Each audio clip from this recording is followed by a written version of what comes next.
The palace was a world unto itself, walls draped in tapestries, floors polished to a mirror shine, and air heavy with the scent of saffron and roses. Courtiers moved like shadows, each gesture calculated, every smile measured. Amid this rhythm of gold and ceremony walked a princess who would quietly upend the expectations of her world.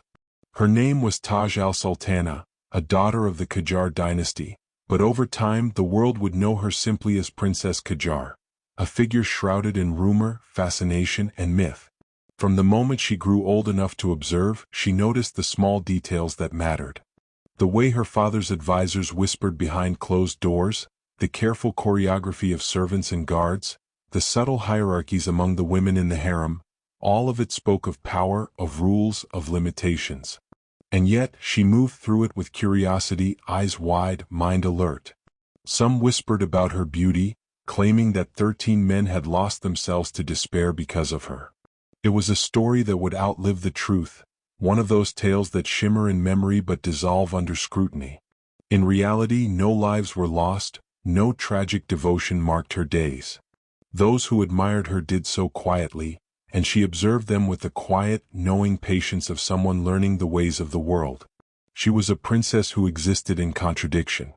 Draped in silk and jewelry, she wore the trappings of royalty, yet she did not accept them as chains. She read, she questioned, she watched the world beyond the palace walls with a mind hungry for understanding. She began to see the patterns that bound women, customs that confined, rules that silenced, traditions that demanded obedience. And she began to resist, not openly, not yet, but in the small, deliberate ways of a woman sharpening her voice in secret. The palace itself seemed to breathe around her, echoing with footsteps, music, and the murmur of secrets. Every corner, every balcony, every mirror reflected more than her face. It reflected the expectations of a society that measured her worth by beauty and obedience. Yet she had begun to understand that true power, true influence, lay not in appearances but in thought, in words, in the courage to challenge what everyone else accepted. Even in her youth, she wrote. Her journals captured life in the palace with precision and honesty, the etiquette of meals, the veiled intrigues, the whispered alliances and rivalries. She chronicled not just events but the emotions that coursed beneath them, frustration, longing, hope, rebellion. And as she wrote, she began to understand something crucial, that her story, her voice, could outlast walls and tapestries, could survive gossip and myth, could endure when rulers and dynasties faded into history. By the time she reached adolescence, the whispers of admiration had become more structured, more insistent. Yet she remained herself, curious, daring, observant. She watched, learned, and prepared. The world beyond the palace awaited, and she would not be content to remain merely a figure of beauty or a page in a history book written by others. She was learning to claim her own narrative, to shape her own story, and in doing so, she began the quiet work of becoming a woman who would not be forgotten. By the time al-Saltaneh reached her late teens, the palace had become both her stage and her cage. Every corner seemed to hold a lesson. Lessons in etiquette, in obedience, in the unspoken rules that governed women's lives. And yet, while others moved like shadows, she observed with piercing clarity. She noticed the rigid hierarchies among the women, the invisible boundaries drawn around daughters and wives, and the way power seemed to flow only to those born male. Each observation became fuel, each whispered injustice a spark that lit something deep inside her. She began to push the edges of what was expected. Her clothing, though still luxurious, reflected her curiosity about the wider world, fabrics and styles from Europe, colors and patterns not yet seen in the court. Some whispered disapproval, but she paid it little mind. What she wore was not vanity, it was a statement, a rebellion cloaked in silk. Books became her companions, their pages doors to worlds she had never known. She devoured history, philosophy, poetry, texts that spoke of freedom, of thought, of societies where women's voices mattered. She read about revolutions, about thinkers who challenged kings and queens, about lives lived loudly and boldly. And quietly, she began to imagine a life beyond the palace, beyond the gilded cages. Her mind, like a restless bird, would not be contained. She began writing more fervently, filling page after page with thoughts, observations, and criticisms.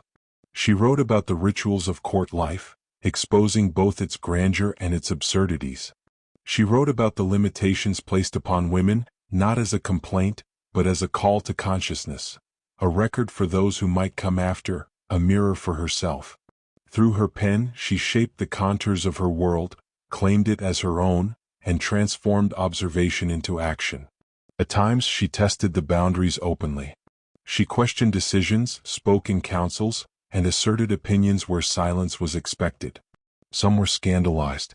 Some feared her boldness. Others admired it quietly, inspired by the courage it took to speak in a palace where speech was a luxury, not a right. Yet her rebellion was never reckless. She understood the dangers. The palace, after all, was filled with those who would use power to crush defiance. And so she walked a careful line, daring, observant, audacious, but always strategic. Every glance she cast, every word she wrote, every choice she made was part of a careful choreography, to learn, to grow, to survive, and to claim the freedom she saw so vividly in her mind's eye. Friendships and alliances grew alongside her independence. Mentors, cousins, distant relatives, and wise servants, those who recognized her mind and spirit, offered guidance. They nurtured her curiosity, challenged her ideas, and in turn she challenged them. She was becoming more than a princess defined by beauty or rank. She was becoming a chronicler of life, a thinker, a woman whose intellect could not be ignored. And yet, for all her daring, there were moments of loneliness. The expectations of court life, the gossip, the constant scrutiny, these were burdens she bore quietly. At night, when the palace was still, she would write in dim candlelight, her thoughts flowing freely, unobserved. She captured not just the events of her world, but the emotions that underpinned them: hope, frustration, longing, curiosity, courage. In those quiet hours, she was herself completely. And it was in these moments that she understood her power, that a life observed carefully, a voice recorded faithfully, could outlast any palace, any dynasty, any rumor. As the years passed, the world outside the palace walls changed in ways that even a princess could not ignore.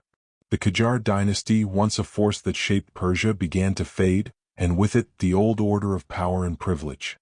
al-Saltaneh watched these transformations not as a passive observer, but as a thinker who had spent her life questioning, recording, and understanding the tides of history. She saw revolutions, wars, and the shifting roles of women, and she wrote, documenting every nuance, every injustice, every spark of hope that flickered in her world. Though some would later claim she died in political turmoil, in reality her life extended far beyond the collapse of the dynasty she was born into. She did not vanish in a purge, nor fall victim to the tragic devotion of her admirers. She lived until 1936, witnessing a new Persia emerging from the shadows of old dynasties, a Persia still struggling with questions of power, gender, and freedom.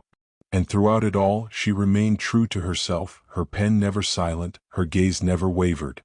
Her memoirs, once intimate pages hidden from the court, became windows into a world rarely seen.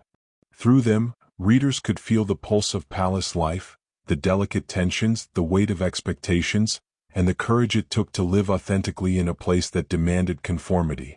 She chronicled not just events, but the emotions that accompanied them: fear, hope, desire, indignation, and triumph. She became more than a princess. She became a witness to history, a critic, and an early voice for women's rights in Iran. Yet the world, as it often does, chose to remember her differently. Online, in memes and viral images, she became Princess Qajar, the ethereal beauty for whom 13 men supposedly died, the tragic figure of rumor and imagination. Her real achievements, her intellect, her defiance, all of it was reduced to legend, sensationalized and distorted. And still, even in myth, her presence endures, a testament to a life lived fully, boldly, and with purpose. If you look closely at her images, at the photographs that have survived time, you can see it: not just a princess draped in silk, not just a face admired or misunderstood, but a mind alive with thought, a spirit unwilling to be constrained, and a courage that resonates across the decades. Her story reminds us that the truth of a person is often richer and more extraordinary than the myths that grow around them. Taj al-Sultaneh's legacy is not the stories of doomed suitors or whispered tales of beauty. It is her voice, her observations, her courage to challenge a world that demanded silence. She shows us that life can be measured not by the power others try to impose on us, but by the integrity and audacity with which we claim our own story. And so, even as the myths circulate, even as the world debates her image, her words endure. A princess not just of Persia but of thought, of defiance, and of the quiet revolution that begins with a single mind refusing to be contained.